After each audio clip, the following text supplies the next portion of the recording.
Every case has a beginning. Some start quietly, others start with fire. This man thought he could hide behind wigs, hats, and glasses. He believed he could outsmart the cameras and slip past suspicion. Each time he disappeared, he came back as someone different. But the truth was always the same. Behind every mask, there was one man. His name was Richard Burns. They called him Dick Burns, and ironically, he lived up to it, setting a fire that nearly consumed a hotel. But the blaze was only the beginning. That fire lit the trail of an investigation that would uncover theft, burglary, and deception at every turn. From a hotel room fire to stolen goods to a Walmart burglary caught on camera, this is the story of how we followed one man's crimes from the ashes to the arrest. I'm Detective Darren Fredrickson with Team Guardian, and this is the case of Richard, aka Dick Burns. The investigation began here at a hotel in North Phoenix, where the fire department responded to a smoke. Well, actually, the alarms went off in the hotel, and staff went up there, and there was a locked room. They could smell smoke. So the fire department forced entry into the room and found no one there. So further evidence revealed that Mr. Richard Burns was our suspect. Apparently, Mr. Burns got hungry while he was cooking methamphetamine, so he went to the store. Later during the interview, it turns out he came back to the location, obviously saw the fire department was there, the police department was there. So then it became a manhunt to locate Mr. Richard Burns. And he was located a couple weeks later. This is actually his booking photo. And he was contacted by Phoenix police after I put out a file stop, and they were able to apprehend him. That day the fire was put out, but for us, the investigation was just catching fire. There was, of course, evidence of drug use as well as manufacturing. There are chemicals, there's a beaker, and so these items were definitely connected to drug manufacturing. So Mr. Burns was finally arrested. As I said, there was a manhunt, and here's actually a recent DOC page I pulled up of his criminal record. As you will see, the guy is a career criminal, and as you know, that's what I worked for the last 8 years of my detective career with the Phoenix Police Department, as I did covert surveillance on career criminals and serial predators. This is what you call a career criminal.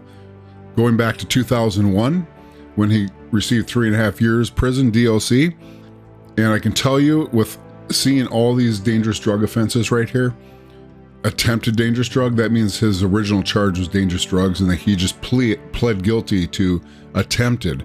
That's what they do, attempted, right? Because it's a lesser felony than the original charge. And that's what our court system does. They plead criminals down to lesser offenses. Now, if you go to prison for a drug offense, I guarantee 100% that it is, you've done numerous drug offenses, because you don't go to prison on your first, second, third, even like fourth. Maybe fourth, depends. So here's a career criminal. Here's my case right here. 6/30 of 2006, that was the meth lab fire. They charged him with a dangerous drug violation. It's actually manufacturing methamphetamine. He received 1 year and 6 months for that offense. And looking at his prior felony record, 1 year and 6 months for manufacturing drugs and setting fire in a hotel room, that's pretty significant. You'd think he would get more of a sentence for it, but that's our criminal justice system. Now, if you're a career criminal, you do property crime, you do a burglary, you traffic in stolen property, boom, you get hit hard. And that is, my friends, the rest of the story. As you'll notice, trafficking in stolen property offense occurred on 11/10 of 2011, 9 years and 3 months in prison. Stay tuned, because that's coming up next. On October 21st, 2011, I was working a nighttime burglar And when we work burglars, we stage in the area and cover like exits and all that, unless we have the eye on the vehicle or the unit, like the apartment or the house. So I was working the outer perimeter, and a lot of times you get bored, so you kind of drive around. Well, we were in the area of a mall in North Phoenix, and there's a hotel there that's just ripe with criminals, drug dealers, burglars, drug dealers. Like it's just a cesspool of criminals. So I drive through there a lot of times, and I found many suspects there, like the Lucy crew. If you ever saw that video, the Lucy crew, I picked them up at that hotel. So I'm driving through there, and I see this van parked there, and I see a guy monkeying around in the van, acting suspicious. And that was at the hotel. And I run the plate, and lo and behold, it comes back to Richard Burns. Now, Richard, aka Dick Burns, is not a name you forget, especially when it was involved in the meth lab, right? So we initiated surveillance on it, and we followed it up to the 7-Eleven here where he left the hotel, came up to the 7-Eleven, started digging through the vehicle. There, a receipt fell out of his van, like a paper receipt. My wife was looking through the binoculars, and you can see in the glass of the van, you can actually see a reflection, and it magnified what he was looking through. And we found out he was going through bags, like plastic bags. So we're trying to figure out, like, what's this guy's doing? He just got out of prison, so I ran a quick history on him. And he had gone into prison on my charge for the meth lab for 2.5 years. And then he got out and went back into prison on December 2nd, 2009 for 1.5 years for attempted possession of dangerous drugs, which we know it was a possession. They dropped it down. So this is just public view, trying to figure out what he's doing. He dropped a receipt on the ground, and lo and behold, he comes out of his van with a bag of trash. Now, I've worked a lot of forgery cases, fraud cases, burglary cases, you name it.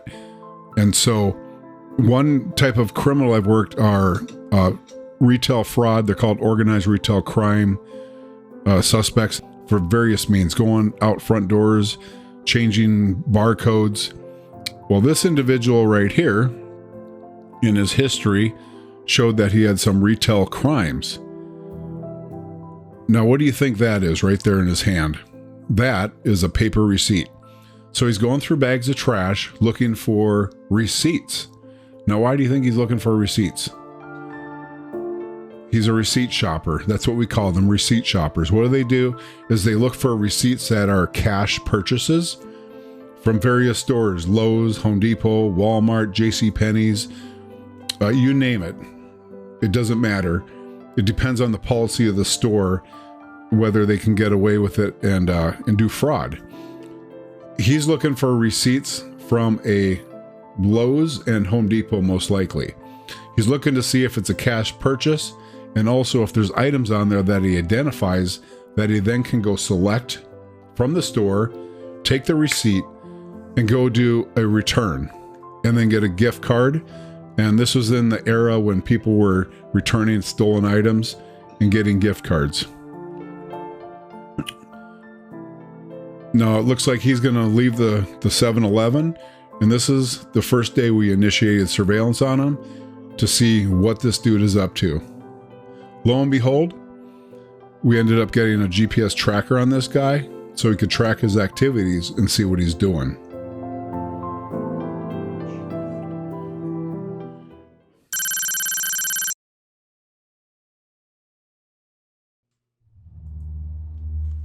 We initiated surveillance after the GPS tracker showed him at a Lowe's store. When we arrived, we located him in the parking lot, looking at the ground and walking around. So what do you think he's doing right now? He's receipt shopping, or at least he's looking for receipts to shop with, if that makes sense. And there he is doing his thing, walking the parking lot. So what he's doing now is a lot of times people, their receipts will blow away. They'll blow out of the trash. And, oh, there he thought he saw a receipt in a bush. So this seems like not like a real big deal, right? He's looking for receipts. Well, just to let you know, this guy's good for thousands of dollars doing what he does. And you're going to find out how he even levels it up with what he's doing with some of his retail crime. Pretty fascinating, but this is what this guy does every day, is look for receipts, and then he goes shopping with them. As often happens in surveillance, you spend a lot of hours out there and you get nothing. He ends up going back to his van, ends up leaving, going to a gas station, and I still track him because you never know who he's going to meet up with or what he's doing. As you're going to find out, he does meet up with people and he does stuff, and so you just never know what you're going to get when you go. His GPS showed at a store. He commits crimes at a store, so you deploy. You go figure out what's up. Now, my whole team is out doing other things, and I'm just checking up on him. So if he ends up doing something criminal, then I call on my team, and you'll see that in the future here when he actually starts doing some crime. So you're just hanging out at a gas station, and you would be surprised how much time they just kill doing nothing, because they don't have anything to do. They don't have a job. They just hang out, and that's pretty much what he does. So this day ended up kind of being a flop, but you never know what's going to happen. On October 27th, we don't have any covert surveillance video because we're working another detail, but this is how file stops work. I had a file stop on Richard Burns's van saying that he's a suspect involved in organized retail crime. So on the 27th at about 9:30 in the morning, my sergeant received a call from the dispatcher who said, hey, this suspect was wearing a wig. He fled the Walmart store, and he was driving a van with the license plate Adam David X-ray 5052, which I had a file stop on. So she made the connection, called us, let us know that he had committed a crime there. And so it was good intel to show that he was wearing a wig and he's continuing his pattern. So then we could move on to the next surveillance operation, which occurred on October 31st, which is Halloween. Ironically, disguise, wig, Halloween.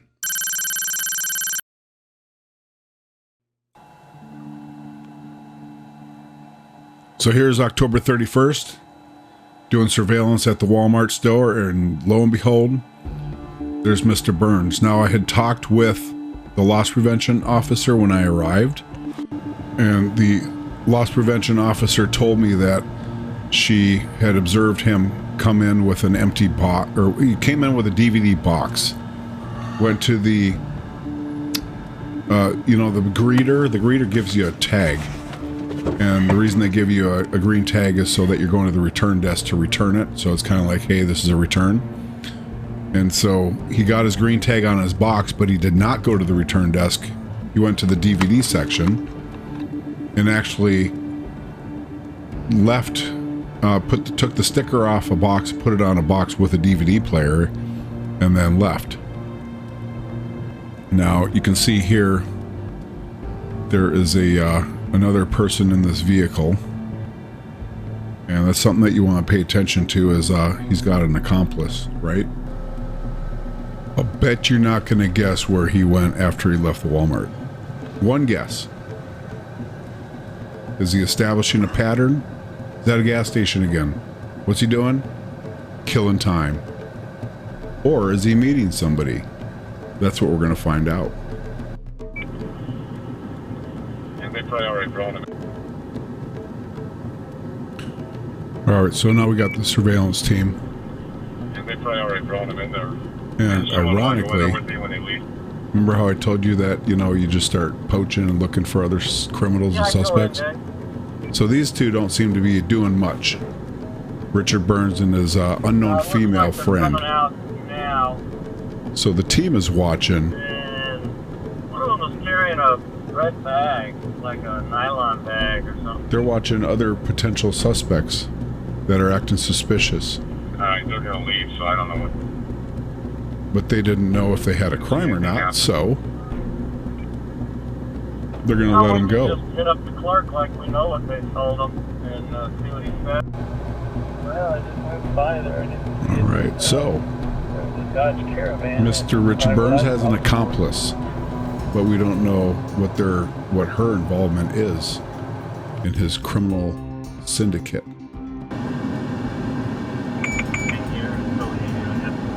All right, so what do we have here? Kind of hard to see, but not too hard, right? And there we go. Now, do you think he's going to be involved in some criminal activity? Most likely he put a disguise on. Kind of looped around and now he's headed toward Walmart. I can't tell from cars. Is he empty-handed? He literally starts walking towards my vehicle. He's heading northbound through the lot like you. All right, and this is what you do when the suspect They wanted to see her. is right behind you. He's right behind me. Yeah, hang on. Alright. Yeah, he's probably going around. Right place, right time, but a little too close. A little too close. Actually, he's gone over to the shopping cart area again. Maybe he's Yeah, gonna so he's looking look in. for more receipts. He's looking for a receipt. He's Yep, receipt he's shopping. 2 vehicles away from me right now, going through shopping carts. So now he's looking for receipts left in Hey, shopping can you hold him carts. pretty good in there? Sure isn't very comfortable with his wig and head, is he? All right. Yep, going guard center. Ironically, most of these criminals use the garden center entrance to go in and out. Why do you think that is? Because it's easy. He just made it back to the van, right? Yeah, with that black wig on. There we go. Quick change. Took the wig and the hat off and gets in. Those doors look like he's out. Yeah, he did a Wonder Woman or Superman behind the van and came around the side There he goes. as a new person. He's out of here. And that's how this day closes out. No crime committed. We don't know what happened. All we know is he went in there, he scouted, and he came out, got in a vehicle, left. So let's look at it, how I recorded this. Sometimes you just never know, right? Here he was carrying the DVD player under his arm. He's wearing a wig. So the store loss prevention reviewed the surveillance video and realized that Richard had come into the store with the DVD box, received a return sticker on the box to take it to the return desk. Instead, Richard was observed on video bringing the box into the electronics department of the Walmart and trading the box out with an exact type box that contained a Blu-ray DVD player. Richard then left the Walmart store without paying for the DVD player valued at $154. Carol retrieved the box Richard had traded and found it to be empty. So do you understand what he did? He basically brought in an empty DVD box, got a sticker. When you go into the Walmart, they give you a return sticker. Instead of going to the return desk, he went back to the DVD players, took the sticker off of the box, put it on a new box with a DVD player valued at $154, and left the store with it. Pretty slick, huh? I mean, he's very creative in what he does. And just to let you know, like, he didn't do that just with DVD players. He also did it with computers. So after he left, he went to a JCPenney store, and him and the unknown female went into the Penny store. I went in there too and watched him. He selected a box. This stuff seems kind of petty, but I'm telling you, this is their lifestyle. Imagine millions of homeless people doing this, because that's what they're doing. This is how they survive. This is how they get shoes, clothes, food, drugs, alcohol, hotel room money. Like, this is how they live. This is a profile of a career criminal who does elevate it to a higher crime, a burglary. So we're getting there, but this is just this guy's normal lifestyle. So while I was talking, you were probably reading, but goes into the Penny store, selects a box containing Swiss brand shoes valued at $70 at JCPenney's, He then carries the shoes into the children's department, goes in behind a corner, and he was wearing thong-style sandals. But then Richard comes out from the children's department wearing the Swiss shoes. Have you ever been to a shoe store and you're looking at the shoes and somebody's like, there's used shoes in a box? I have. And if you have, you just observed or just found out what's happening. So he basically left the shoebox and abandoned his sandals there. So he leaves the JCPenney store. It's followed to another Lowe's store.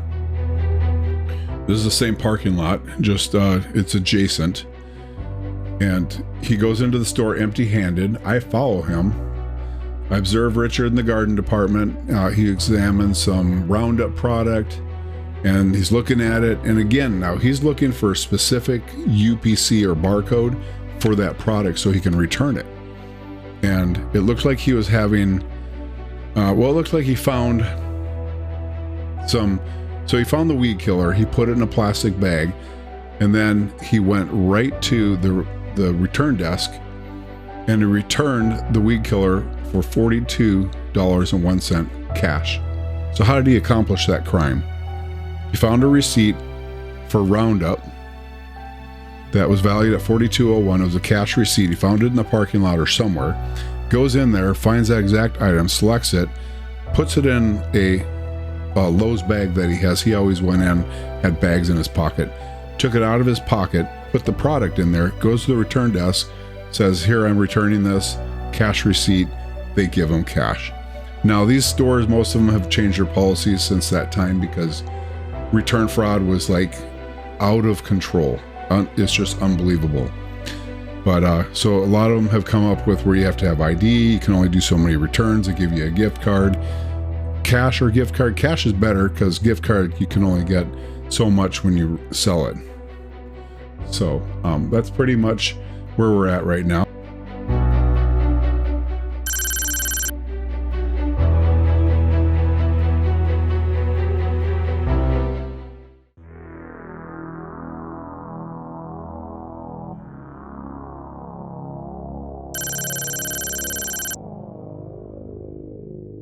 So we know Richard, on October 31st, Halloween the day before, was able to acquire a DVD player. And he did that by switching out an empty box with a DVD player. Now, what's he going to do with the DVD player? Like, why do people steal these things? Is he going to go home and watch some Blu-ray DVD movies? No, of course not. He's a drug user, a heavy meth user, and he's looking to make money for his drug habit. So he needs to turn that DVD player into cash. Now, what the crime he committed with fraudulent schemes, which is technically a felony, that's a fraudulent scheme to switch out with a green sticker, a shoplift, right? Removing something without paying. Arizona has a statute called organized retail theft, which is a class 4 felony if something is stolen with the intent to resell. And then there's some other elements of organized retail theft statutes in Arizona. The biggest crime is trafficking in stolen property. That's if you steal something and you sell it. That's trafficking in stolen property. That is a class 2 felony. That will send you to prison. And I've sent many organized retail crime suspects to prison on that charge. Most of them are convicted felons because I was on a career criminal squad. So we did surveillance on career criminals. And so we needed to, like, that's part of the prerequisite of targeting a criminal on our unit is that they're like a 2-time convicted felon, and we're 3. Like, you've heard of 3-strike laws, kind of like the same thing, kind of like California has a 3-strike law, but they don't use it anymore as far as I know. Matter of fact, they just open their doors and let everybody out of prison because they're non-violent offenders. So we know how that turns out. All right, so he has a DVD player he acquired the previous day. Here we are, November 1st, initiating surveillance on Richard. And when I caught up with him, he had just walked out of a liquor store carrying the DVD player, and then I start filming when he gets into his van. So I saw him come out with the DVD player. He put it in the van. I wasn't able to get the camera up in time to record it, but that's still fine. I knew what he was doing because here I showed him at a liquor store, and that's the reason I initiated surveillance. I'm gonna go park and then walk and see if he tries to contact me. So that's my partner. He's hooked up with a female. Sure. And again, all this is intelligence gathering. Like, you don't know what, because we don't have 24/7 physical. Maybe I'll give him my number. So we don't have 24/7 physical eyes on him. We have electronic tracking, but you need to confirm what the device is recording. Now remember, Richard Burns is homeless. He stays in hotels if he gets enough money, but other than that, he sleeps in his van, and that's his home. So you need to clean up, don't you? You need to clean up, brush your teeth, take care of things, and so that's what he's doing. Is he found a hose spigot, and he is literally over there taking a bath. This is the best view I could get, but sometimes these guys just do things that you would never suspect. So again, you could say it's kind of a wasted day, but I found out that he is trying to sell that DVD player, and so you never know when he's going to sell it, but as soon as you get that sale and document it, you have trafficking in stolen property, and that's the crime we're looking for. All right, so let's see how we can move to the next part of this case. So after I watched that Richard come out with the DVD player, get in the van, he left. You notice that's 10:05 hours. Next time I picked up on him was 13:30 hours, which is 1:30 p.m. Same day. He was followed in his van to the Home Depot store located on Thunderbird Road. And I observed him in the store pushing a shopping cart that contained metal silver items. And long story short here is that this is where he's doing his fraud stuff. And again, a lot of this seems like nickel and diamond, just because if you do returns over a certain dollar value, the stores will either get a manager to override it. So if it's a smaller amount, a lot of times they'll just let it go. So sometimes these guys stay under $50. In fact, that's what he was doing here with some items. He left the store. I couldn't see where he left. Picked him up at 2:17. He was followed to the Lowe's store. So Home Depot and Lowe's, Home Depot, Lowe's, and Walmart. Those are pretty much his top three stores. And those during these days when I was working organized retail crime, those were the top three stores for return fraud, just because there's so many of them. You can come and go, steal from one, return to the other. In fact, that's what he does. Followed him to the Lowe's store. Myself and my partner, Detective Amos, followed him into the store, saw him pushing a shopping cart that contained 2 lawn chairs. Now, again, lawn chairs, why did he pick lawn chairs? Well, he found a cash receipt that had a purchase of lawn chairs, and so that's what he went and selected because he's going to return them with the receipt. So sure enough, he left that store, went to another store, another Lowe's store, carried the lawn chairs into the Lowe's stores and returned them by presenting a receipt listing the same style chairs dated from 10/29 at 14:20 hours. So he received $43.68 in cash. Now, how long did it take him to do that, to make his $43.68 in cash? Well, we don't know when he acquired that receipt, so he had to find that receipt, and he probably spent more time walking around to find that receipt than it did for him to go into the store. And this is kind of ironic because he actually stole these chairs from this Lowe's store rather than just going and taking the chairs from the display and going to the return counter, which is kind of his MO, which is modus operandi.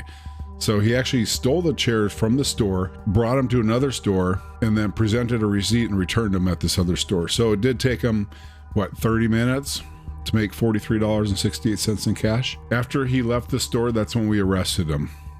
When he got into his van, we arrested him in the parking lot. Now, when you arrest somebody, of course, you can search their vehicle, and that's what I wanted to do because I needed to get evidence of his crimes from the previous day, and then also that day when we saw him in the Home Depot store when he had stole some items, but we couldn't tell what they were. So when I arrived at the store, located that Home Depot plastic bag contained the items he had stolen earlier. And then also I located the DVD player that he had stolen the previous day, the one that he did the switch out, put the sticker on it, and left the empty box, took the one with the DVD player. So I read him his rights, recorded his interview, which I do have, and I'll play a couple of clips of it. In a nutshell, he stated that he just got out of prison in July. This is October, August, September, October. 3 months he's been out of prison. Got kicked out of his sister's house for using drugs. Now living out of his van. And he basically admitted he walked parking lots of stores looking for discarded receipts that were cash or debit card purchases. The debit card purchases, a lot of times the stores won't put it back on the debit card, or you have the option of cash since a debit is like a cash purchase. But again, things have changed a lot since this was going on because of fraud. So he goes into stores, selects the items on the receipts. Like, this is basically like everything we observed from start, built a case, observed his activities, his patterns, what he was doing. Then, even though you know what he's doing, you still have to get the evidence to prove it in a court of law. And that's what I did. Everything we observed through physical surveillance, he confirmed through an interview. He admitted stealing the items from Home Depot, the Lowe's store, admitted stealing the shoes from JCPenney's, and I recovered the shoes, gave him back his sandals. And so he said that the receipt he just used to steal the chairs and return them at Lowe's was picked up in the parking lot on the past Saturday. Do you know why you're here? Probably have a pretty good idea of the chairs. Chairs from Happy Valley. Did you know you were being watched in the store? No? Oh, compliments. Okay. So the receipt that you used when you went out with the chairs, did anybody approach you or anything, or did you just go right out the exit? Up at Happy Valley Lowe's. No, a lady asked me. And you showed her this? Huh? She asked you what? No, I asked her where the return center was at. Oh, okay. And then you just didn't go to the return center? Yeah. Okay, you just went out. Well, I was outside, so I just left. What's that? I said I was outside, so I just left. Yeah, when did you pick up this receipt? Do you know? Do you remember? When I picked it up. Yeah, from the parking lot. Do you remember when you picked this one up? The date is the 29th. So pretty good for a drug addict, huh? Yeah, so what's your deal, man? Meth? Heroin? Meth? It was meth 10 years ago too, wasn't it? That's what started on. Remember the extended stay America when you set up the alarm? Did you know that I investigated that case? You remember that? That was a long time ago, man. That was a long time ago. What's that? I remember. Do you? Yeah, that was kind of a bad deal, man. Okay, so this was picked up on Saturday. Then you just went in today, and you were able to find those chairs pretty easy, huh? Did you go off the SKU number? No, I just went off what it says it is. A chair. Till. It's a till chair. A green chair. And it was green? It was green? And then you looked at the dollar, it was worth $19.98 each? Okay. Maybe I wasn't going to take them. What do you need the money for? To eat. To eat?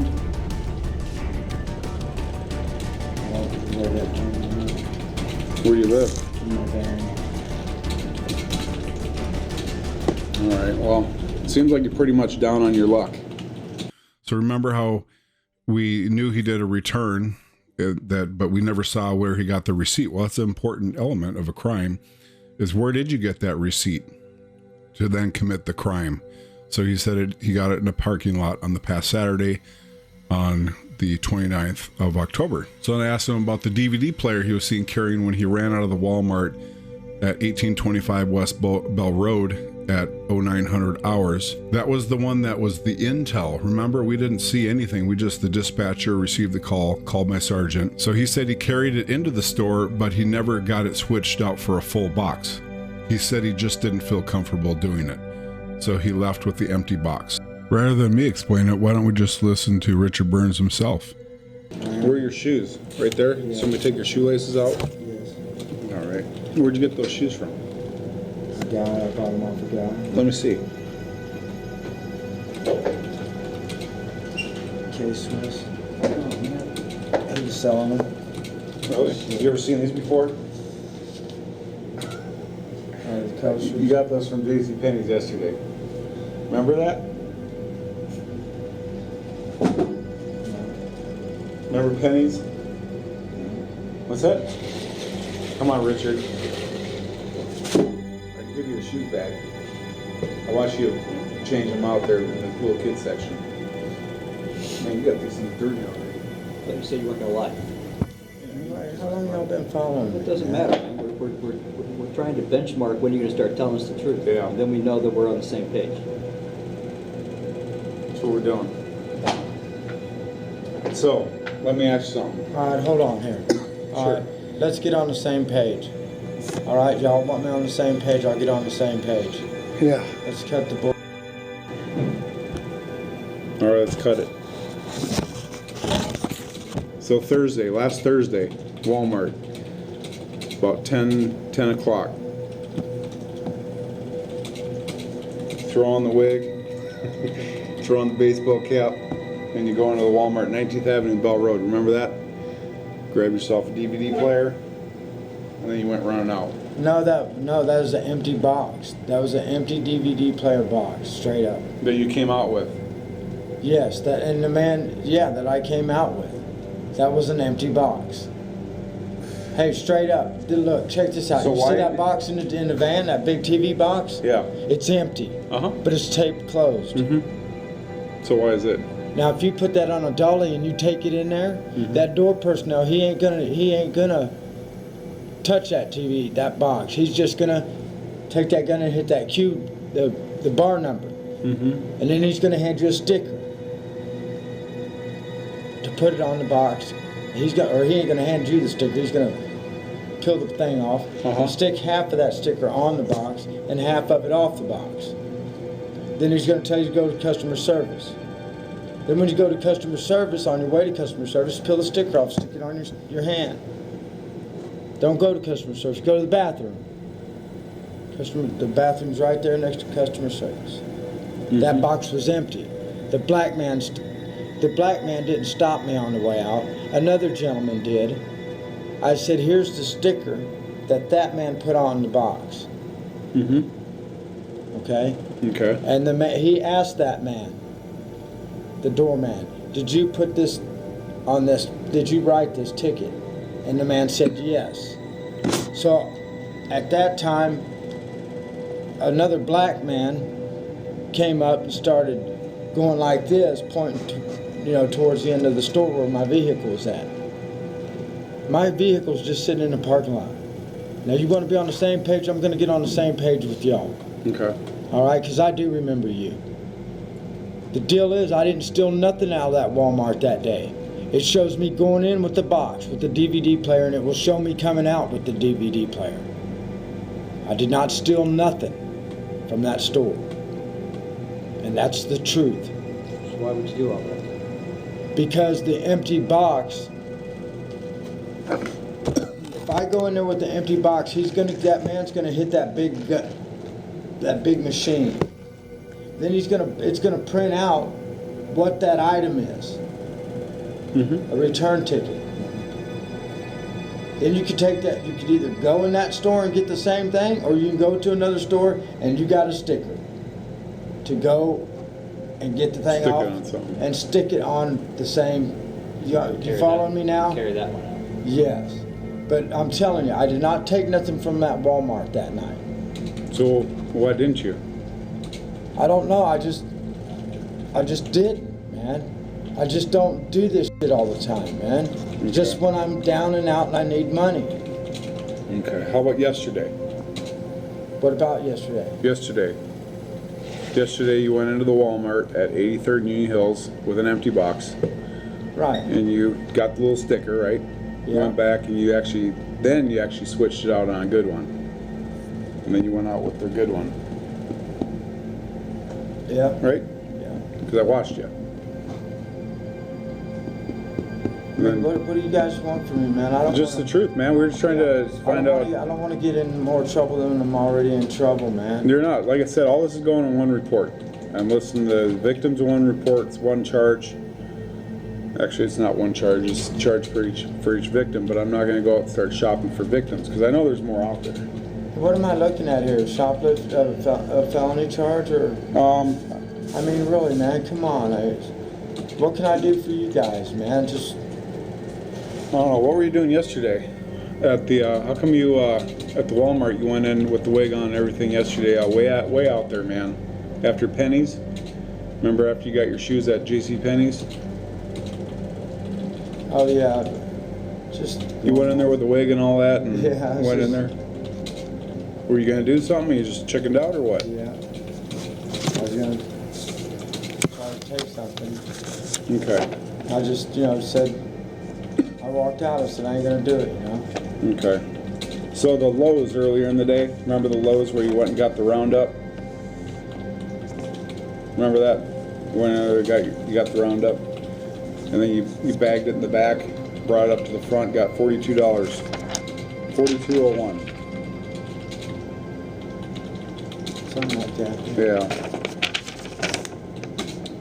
Where's that receipt at? Do you know? I don't know. Or did you I threw it away. you just throw it away once you use it, or what?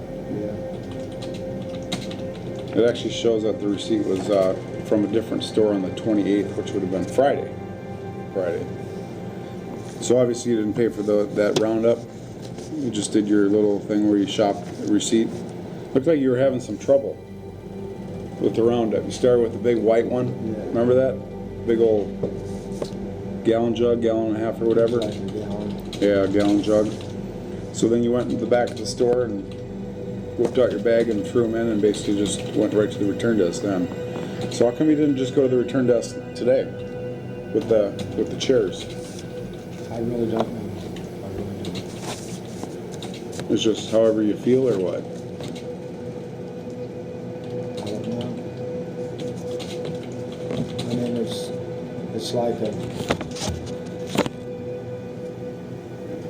I mean, I don't mean to steal, like a damn disease or something, like that.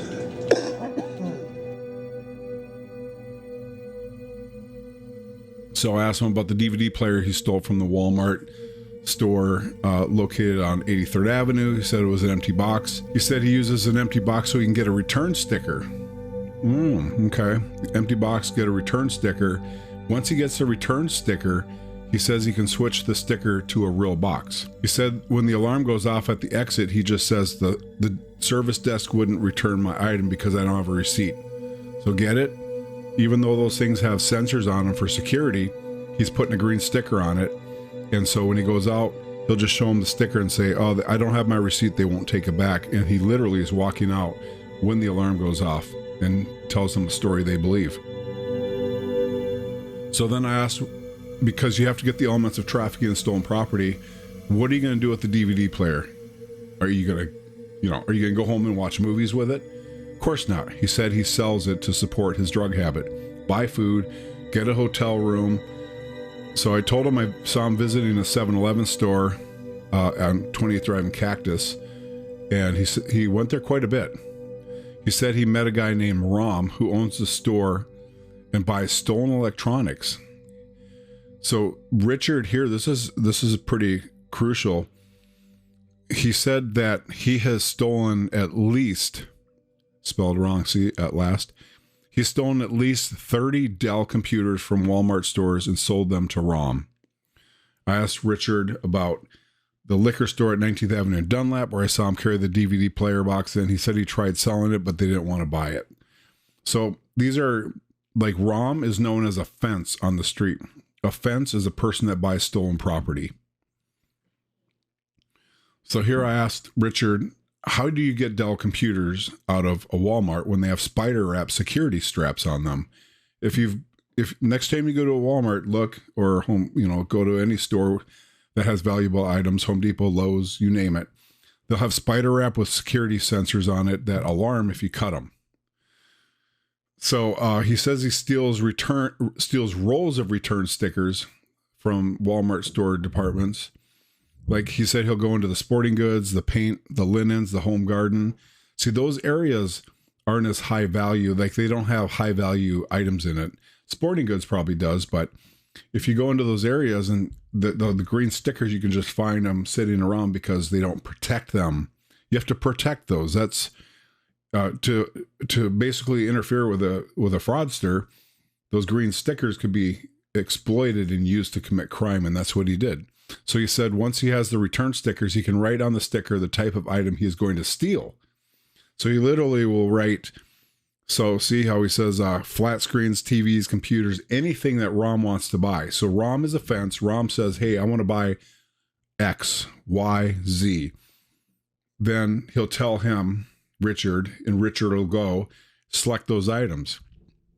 So once he selects an item to steal, he'll manipulate the spider wrap security device on the box until he can slide them off and discard them. So they're very useful when they're useful, but if you can manipulate them and get them off of the packaging, then they're useless. And that's what he figured out how to do. I'm telling you, I've worked these suspects for over 10 years in the private sector and in law enforcement. They will figure out a scam. I can tell you so many scams. Some I'm not going to tell you because they can still be used at stores. Told me there's a guy named Jorge who owns a Filiberto's Mexican restaurant, 19th and Thunderbird. He buys stolen electronics also. Now, I actually did watch him go into that location numerous times while I was watching him for the couple week period. And I did confirm Jorge parks a white Chevy Avalanche at the restaurant.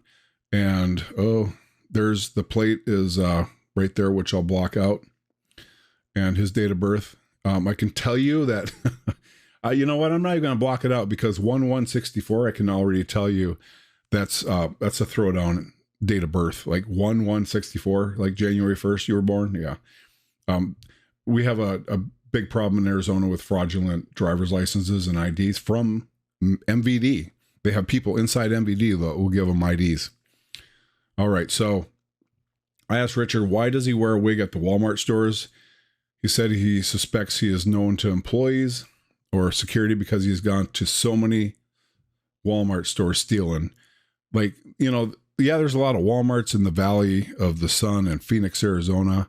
There's a huge valley here. There's a lot of Walmarts, but if this is what you do all day long, eventually you're going to get recognized because how many times can you go in and steal things and say, hey, they won't take my return. They won't take my return. You can't do it too many times.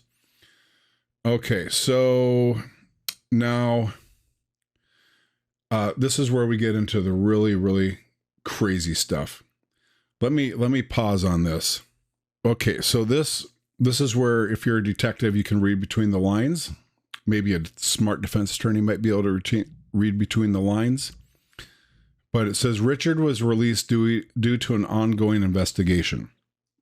Now, Richard said that he had information on a super high value antique theft that occurred. It was probably about 2 or 3 weeks before I ran into Richard. Maybe it was even a week or two. I don't remember. It was a long time ago. But he said that he knew who stole a trailer containing it was about $300,000 worth of collectible items. There was a collector's show in Phoenix, and this trailer was parked at a hotel, and the trailer was stolen one night. And Richard said he had information on who stole this trailer, and he was going to give me the suspect and tell me where the trailer was and all the collectibles. Now, you're a detective. You have a case here. This is a felony that Richard committed. But what was the dollar value on this thing? Like, we're talking a couple $100, right? $200. Somewhere I have the value. couple $100 case versus him being able to give up a $350,000 collectible high value burglary case, theft case. I guess theft is burglary. It's technically, it's a theft plus a burglary because you'd have to break into the trailer, which is then the burglary. But either way, about $300,000. What do you think? The no-brainer here is to turn him into an informant. And that's what I did. That's why he was released. I had charges on him, so why wouldn't I book him into jail? Because he was going to give me a bigger fish.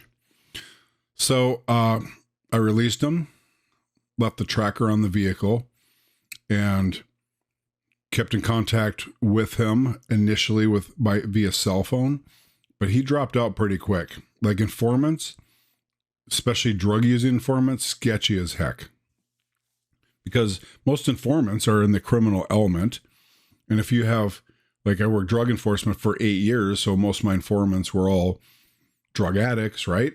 And so trying to use them as informants is frustrating. That's all I can say. It's frustrating. So he was a drug addict. I was going to use him, and I used a lot of informants when I worked career criminals, especially with property crimes, because they'll give me information. So I got him on a drug charge, got him on a organized retail theft felony, let him go, kept the tracker on the van. Why? Trust but verify. Because just because he's an informant now doesn't mean he's going to behave. And that is exactly what he didn't do, is behave.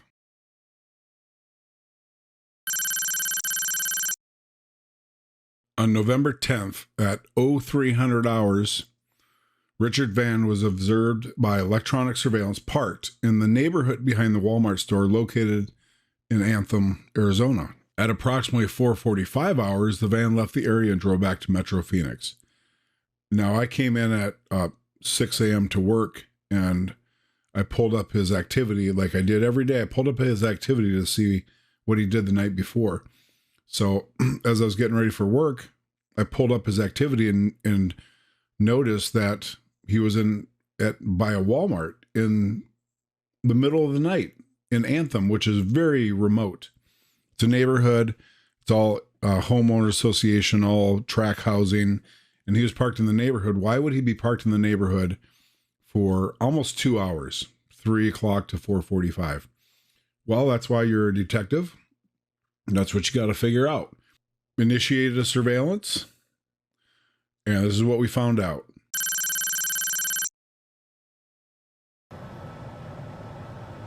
At 5:55 a.m., I caught up with Richard Burns, who was parked at the 7-Eleven at 28th Drive and Cactus Road. Now, does this ring a bell? It should, because this is where Rom worked. He owns that 7-Eleven, and Rom was the biggest buyer, the biggest fence, purchasing stolen goods, the computers, the screens, everything. So when I showed up, they were meeting, but again, like I just got there, I don't know what happened. So is that Rom? Not sure, but I saw a silver 4Runner pull up. That was the one right next to him. So once once this individual goes into the store, then I go look in that truck to see, is there anything in there? Because again, this is the first time I put eyes on Richard Burns' vehicle. Now he's cleaning up the parking lot, so that gives me an indication he probably works there. But I don't know if that's the owner or not. But he's out there and looks like he's back inside. If it is Rom, that could be the fence I'm looking for that's buying all the stolen goods. So then I catch up with Richard. Again, I'm tracking him, and he goes to a Filiberto's at 19th Avenue Thunderbird. And he's meeting with another guy. So if you're a detective and the evening before he's at a Walmart parked in a neighborhood for almost 2 hours, and now you catch up with him hour and a half later and he's going to locations. This is the Filiberto's, another location that buys stolen goods. So now you have him at the 7-Eleven. That guy is known to buy stolen goods. You have him at the Filiberto's. There's Jorge in here that's known to buy stolen goods. My assumption is that there's stolen goods in that van. I just don't know what stolen goods are in there because, again, I'm just doing an investigation. I haven't gotten with Walmart yet to see, did he steal something from there? Have them look at their cameras, check that out. I haven't gotten that far. That could be Jorge. And there's Richard, and you can see he's manipulating something in the back of the van, and he's showing that worker there from Filiberto's what's in the back of that van. Again, I don't know if that was Jorge or not. This is a long time ago. If there's a white Avalanche in the parking lot, probably Jorge. But again, we're doing an investigation. We're trying to find out what he has. So they're still checking out the item. This is the best angle I have. Unfortunately, it'd be nice to be on the other side to see what he's showing them. Worker goes back into Filiberto's. Richard Burns looks like he's preparing to leave. And he actually ends up going in the vehicle. He actually goes through the passenger side, and there he is. He's heading out. Now he pulled up to some guy on the street. He's showing this guy what's in the back, and it almost looks like the dude is checking me out.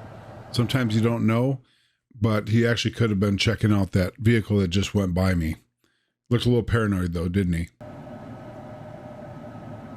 So again, I'm set up in a position where I can't really see what he's showing him. It's just it's a little hard to tell. And so I still don't know exactly what he stole. It almost looks like they're checking me out. Could have been a slight burn, maybe a little heat. You never know. I asked him afterwards though, and he didn't know that he was under surveillance, so that's a good thing. At this point, I'm doing it solo. I don't have my team with me. Just trying to keep track, see if I can figure out what he has that's stolen. I still got to get with Walmart because they're going to have all the evidence, the video evidence to help. So sometimes I'll hit a house and you just can't get in there because there's just nowhere to set. So once he leaves, you check out the house. I just found out that the guy who's driving the jet that's supposed to be doing the burglary is apparently either his dad or his uncle owns that cemetery. We're talking about a different case, but here I followed Richard to an apartment complex, and he hooked up with a couple of girls, and they end up going out and doing some shopping, if you know what I mean. Committing crime. That's his, some more accomplices for him to use. That squad then stopped him and just talked to them, and they said that was the info he gave them. They were trying to get John. There he goes, off to work. Here's where I finally get an opportunity to go look in that van. So she heads in, do some thieving, stealing some stuff.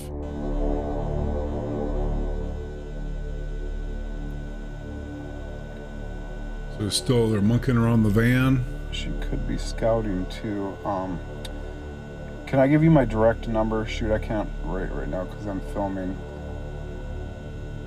602. So I'm talking to security 908 inside. Hang on a second.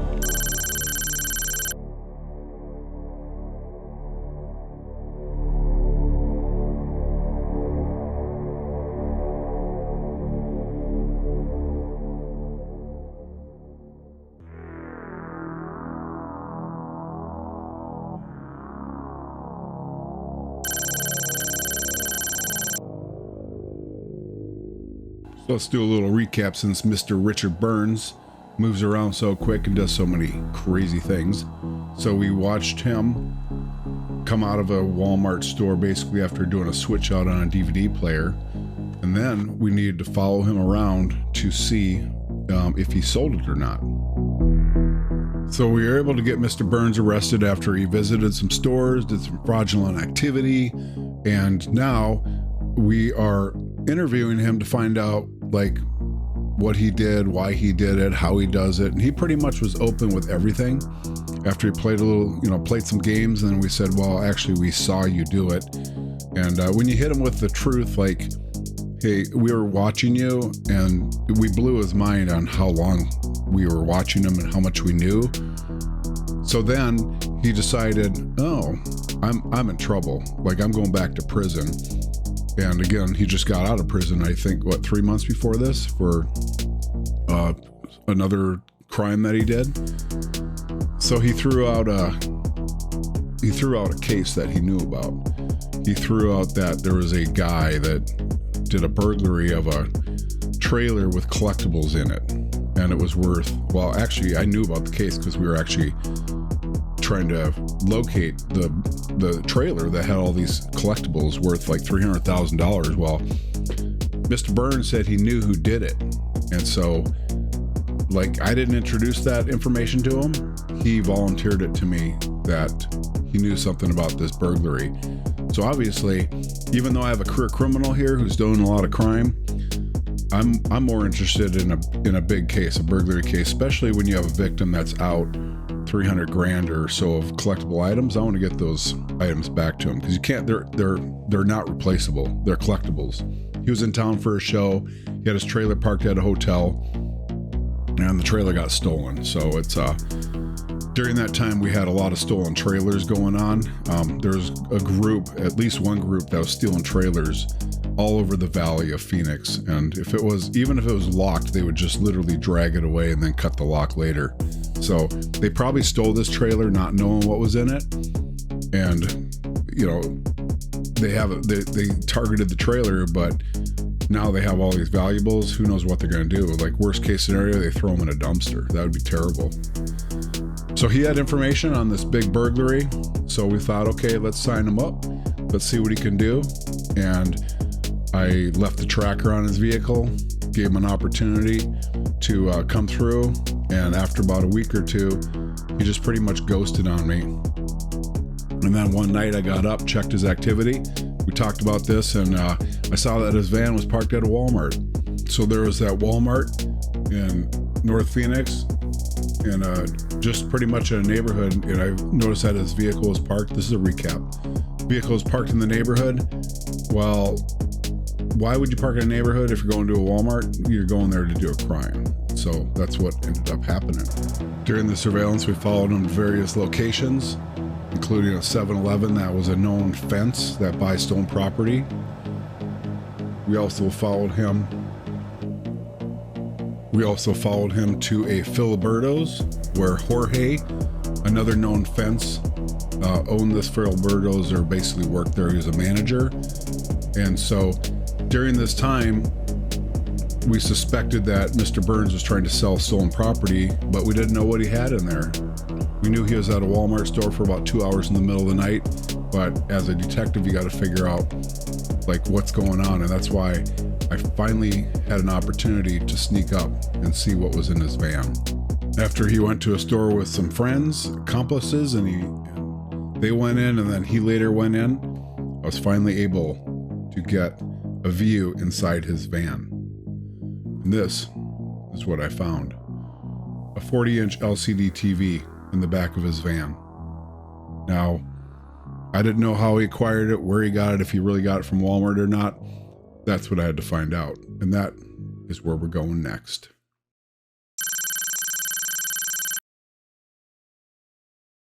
So I responded to the Walmart out in Anthem, met with a store manager. We went into his office and we started looking at video.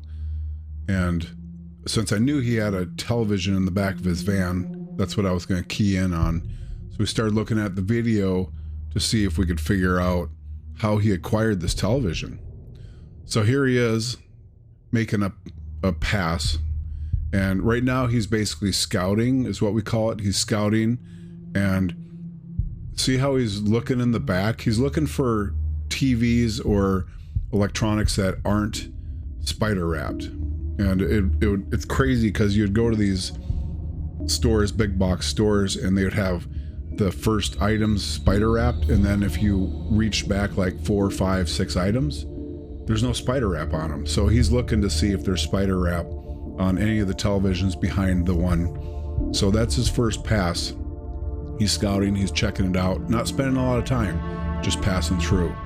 So we continued watching the video to see when he returns, to find out like when he acquires a television, because he had one in his van. Somehow he got this thing. And there he comes again. Now, look at his body language. I'm telling you, like, I've worked thousands of these cases. See how he's slumped down and kind of like he's trying to hide himself behind the cart. And that is so typical of retail thieves, where they'll just kind of like lean on it with their hands, and they'll just kind of like have this low profile.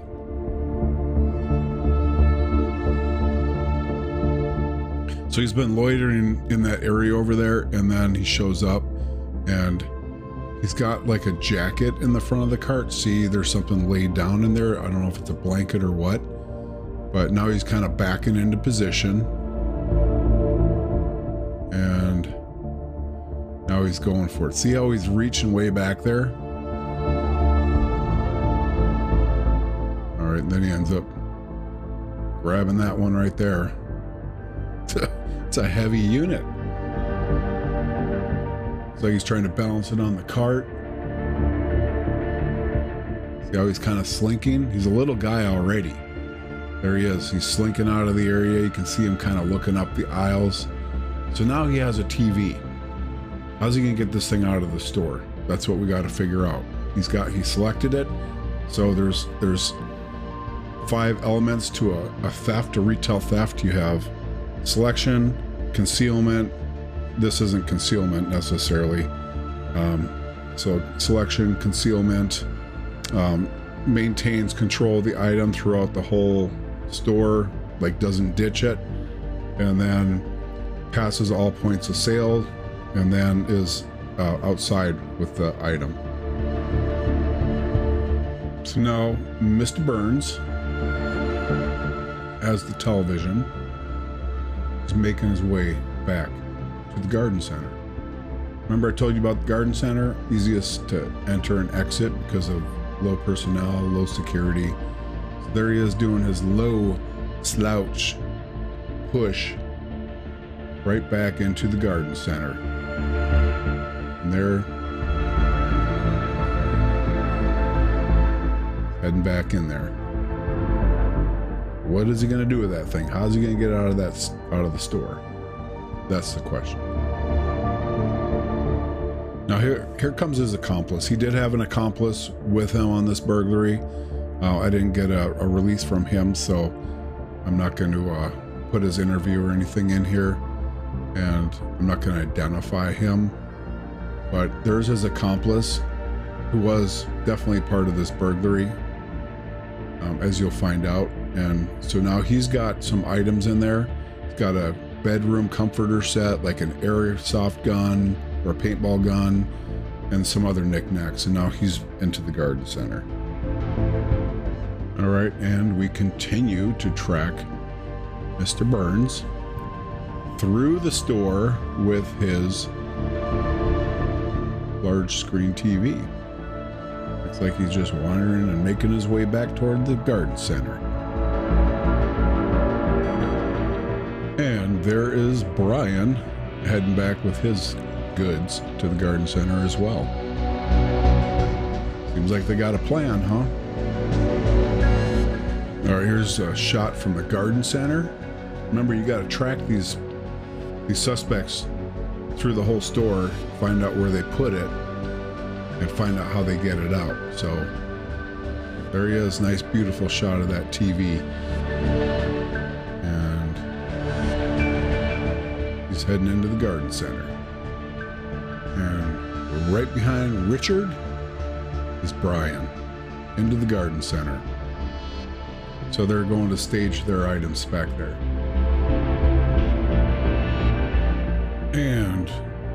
here we go. We're continuing to track him into the garden center.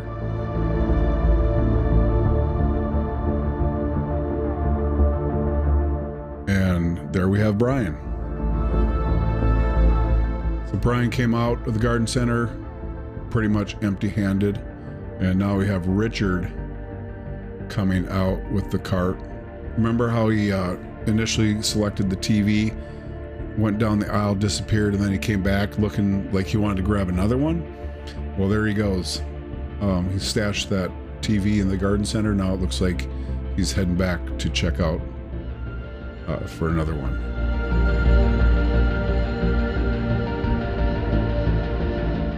Now what these guys are doing is they're staging their items in the garden center. Here comes Brian. I'll just call him by his first name. Brian's out of the garden center, and he stashed his items back in the garden center.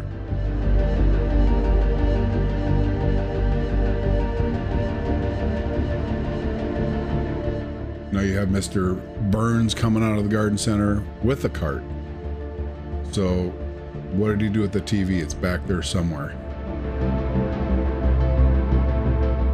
And these guys are just gonna probably go continue, quote, shopping, unquote, right? They're gonna look for stuff to steal. See how he's doing his low slouch crouch push thing? That's really typical with retail thieves. So next time you're at the store, check out shoppers if they're kind of like, if your intuition is up and your red flags are going like, man, this person doesn't seem legit.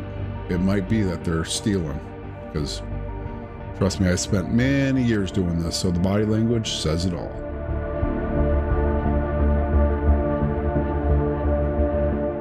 So somewhere he has that television, and he went to the far end of the store.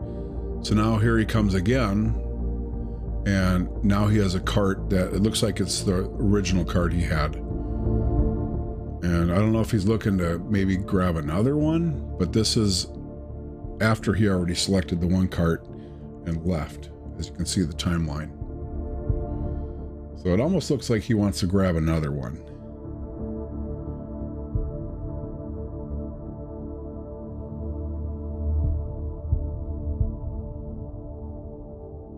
He could be looking for store personnel that might be watching him. It's really hard to tell at this point. All you have is this video, you know, there's no audio, and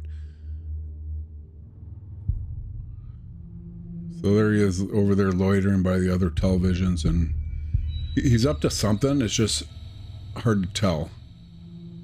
I think he's trying to get another television is what I would guess, because why would you be loitering in that area for so long, right? See, there is you can see his head loitering. He backs out. So he wants something. It's just, as we call it, he's not pulling the trigger on it. So see how he's kind of just like slouching over that cart. And there's an employee. So that employee might have made him a little nervous there. So now you have this employee over here that's kind of working the area, and as if she's going to spend any time in here, see, it looks like she's got a cart doing whatever she's doing. So that's kind of gonna, like, he probably figures he's got all night. Remember, this is 3 a.m. He's got all night to play in this store, come up with whatever he wants to steal. But now she kind of blew that whole plan because she is in that department. And so if he wanted to grab something, he's not going to be able to grab it anymore because she is there. They didn't plan to fail, but they failed to plan. You'll see. So now, of course, you have all night. Remember how Mr. Burns likes to hang out at gas stations? Well, now you're in a 24-hour Walmart. There ain't a whole lot going on, and you know, you never know. Might as well shop. So there he is, just looking at various items. Looks like he's looking at tires. Maybe his van needs a tire. Who knows? Definitely been down on his luck lately.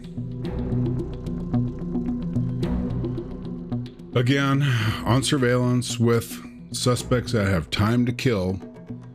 He's killing time. Trying to maybe build up the nerve to get that TV out of the store. But whether you're on the street or whether you're in a store, man, these guys just waste your time. But you know what? You got to do it, because otherwise you don't get the crime. You got to follow all the evidence, where it goes. And I don't know what he's doing back there now, but it's looks pretty dark. See if we can fast forward this a bit and get him coming out. Yep, see, he's just loitering back there. Who knows what he's doing? But they will waste your time. But you got to put in the time to get the crime. Oh, looks like maybe he got something back there. Maybe not. But seriously, you're back to tires? Oh my gosh. Okay. We'll move on, because this guy will waste your time all night long. Now, to retrieve their items, they have to get them out of the back garden center. Here's Richard doing a drive-by of the garden center to see if they can park to retrieve their items.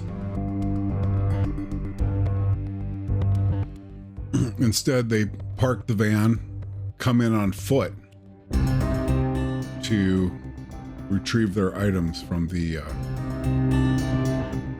garden center cage.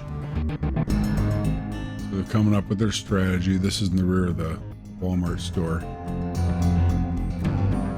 This Walmart store had actually pretty good video coverage, considering I was able to track them inside the store and outside the store. All right, so they have their items stashed in the garden center. They come to get them, and they're like, well, there's our stuff. Well, dang, we can't get it. Like, how are we gonna get our stuff out of the garden center? Like, they didn't necessarily plan to fail, they just failed the plan.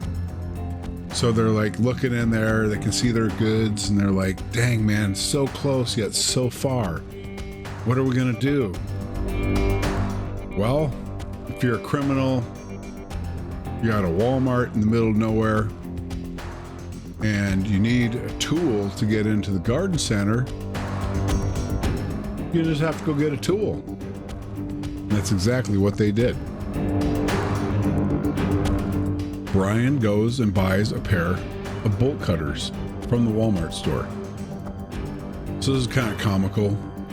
While I was looking at the video surveillance, there was a county sheriff, that deputy that came in, and he actually passed them when they were going in the entrance.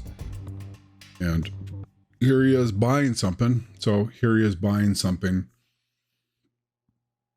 And if you were in a store committing crime, you might be a little nervous having a cop in there. But here you go. There is, the cop is gone. And our guy is going to come up here pretty quick, because they ran into a problem. They stashed their items in the garden center, but then when they went out to retrieve them, they couldn't get them through the cage because the cage was too secure. So Brian went in to the Walmart to buy bolt cutters. So here he is buying bolt cutters from Walmart to use to cut the lock on the garden center outside so they can get in and retrieve their items. Like, you just can't imagine that, like, they would. And then of course he bought a candy bar because, you know, they're working up a little bit of an appetite. So here he bought the bolt cutters to commit the crime. So after they acquired their bolt cutters, they come back to the garden center and they come over and cut the gate, or cut the lock. There he is, cutting the lock.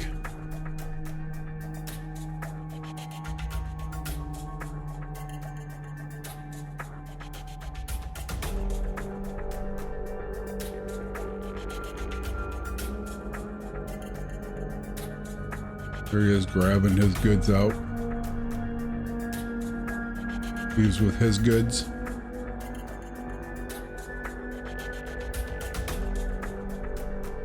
And here comes Brian again. Get a second run at it. And looks like he's getting his goods. You can actually see right through the top of the cage. That looks like the comforter. The packaging's about right for a comforter. And there's Richard Burns with his TV. His newly acquired 40-inch LCD TV. So, like, if they would have went out the front door with this, obviously they would have had a little trouble getting out because there's hardly anybody in the store. But what they literally just did is turned theft into a burglary. And he had to pay the price. He had to pay the price dearly. So they've broken in. Richard's already in to the right to retrieve items. You'll see him run out. There he goes with items. From what I can tell, Brian never enters the Walmart. Just Richard goes and retrieves the items and brings them out. All right, here he comes for another run. He doesn't waste much time. He'll be out in a second.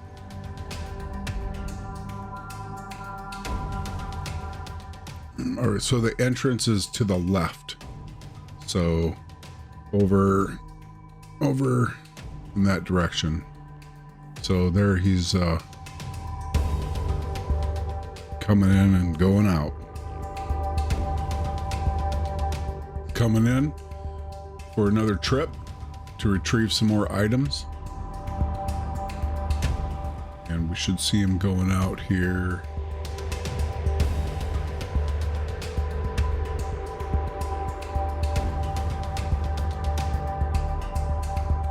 Look at that. There he is carrying out the TV.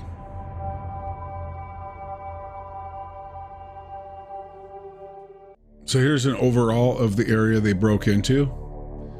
And you can see right here is where it's a rolling gate that they entered and they had their items stashed in there. There's another close up. You can see right here where they've placed a bar in there to hold it temporarily. And there's a close up. So you can see this is the area where they went in right through here, cut the lock. I don't know if the lock was inside here or if it was a bar placed through here that they cut off. It almost looks like, yeah, I'm not sure exactly because it happened a while ago and these were the photos I got. But so what happened to Mr. Burns on this burglary? So Mr. Burns was given an opportunity for freedom. He's a career criminal, committed some fraudulent schemes with retailers, theft, switching out boxes, like kind of low-level stuff. He's a low-level street thug. But again, remember, he did the switch on like 15 to 20 Dell laptops, or Dell desktop computers. So he's a small-time player, but he's wreaking havoc with the retail market, and now he takes it up a level. But of course, you know, it's not his fault. So what I want to do is, once we arrested him, so I reviewed all the video, tracked him down to where the GPS showed him. It was at a Homestead Suites.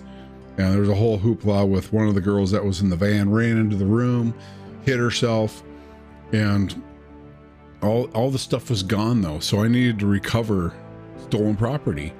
So that was my next step. And so let's listen to Mr. Burns. You know, he's what did you do with it? having problems and it's not his fault. Comforter you just gave to this Well, the comforter was left in the van, so I didn't want it in the van. I told Mom she could have it. Okay. You don't know what to do with the paintball and that? Did you see him take him from the van? Yeah. Where did you bring him? I don't know if he took him up to that guy's room. He was in with John. So at Homestead is where he took him out, though. Yeah. Say, Darren, look, I have been up day and night trying to get you information. I had nothing to do with this, man. I was trying to. He did it. God did it. Well, you know you're probably a little bit deeper than you probably should have been. You know what I mean?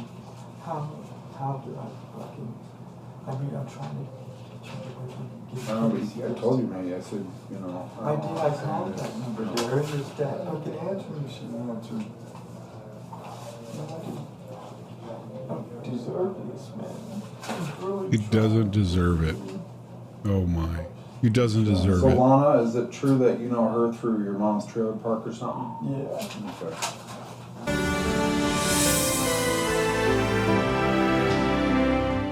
So did you have any money on him? He does, yeah. Yeah. Well, your guy did. Yeah. Like $80. Because I'm just wondering, like, my mom didn't, of course my mom didn't know it was stolen, you know. I didn't count the money. It just looked like about $80, $100 to me. They may Okay, have because split she it, gave him you know? $300 and then she was supposed to give him another $300 because he blew ahead on his van, is what he told her. And he needed the cash, but he had just gotten his TV. So he needed the money. Whoops. Yeah. She was not feeling good, dude. My mom has cancer too. It's another thing. It's like, nice guy, thank you. Yeah. Okay. That's a bad set.